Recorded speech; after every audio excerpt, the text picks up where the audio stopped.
Most people don't feel behind because they're failing. They feel behind because they're always catching up to a life they never paused to choose. They followed the steps. They did what was expected. They stayed busy. And yet, the feeling never goes away.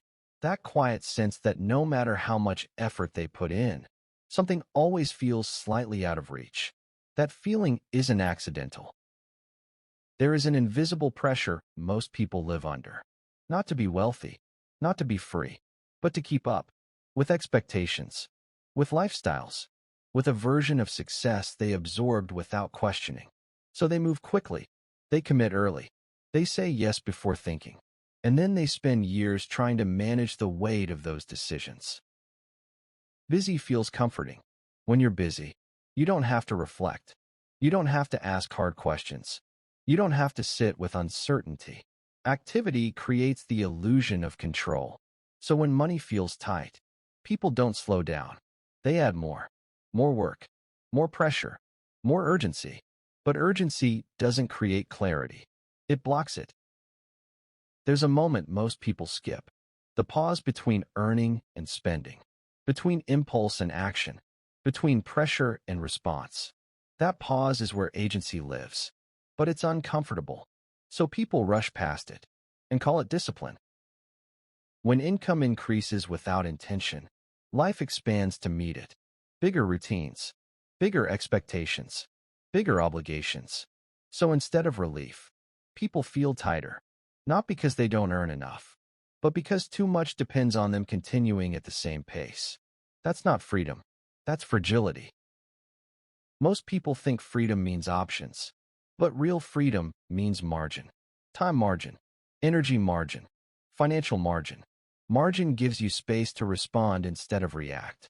Without margin, every decision feels urgent, and urgent decisions are rarely good ones.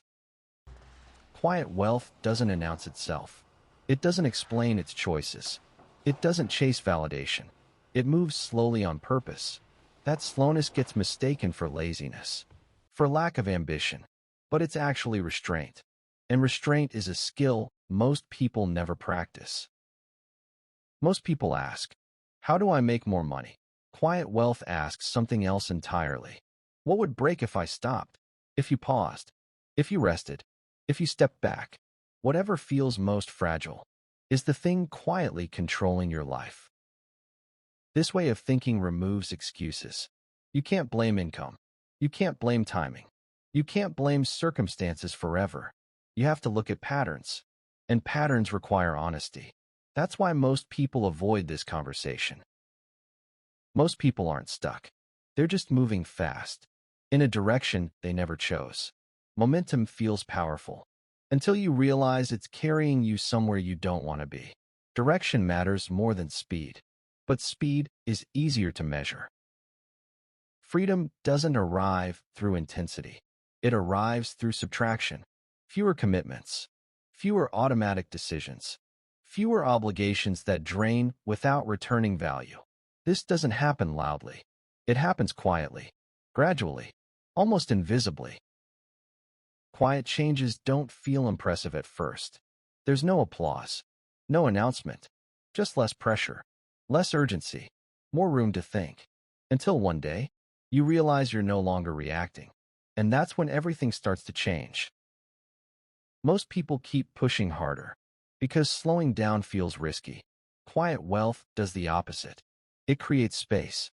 It builds margin. It removes fragility. Because freedom doesn't arrive through force. It arrives when there's finally room for it to exist.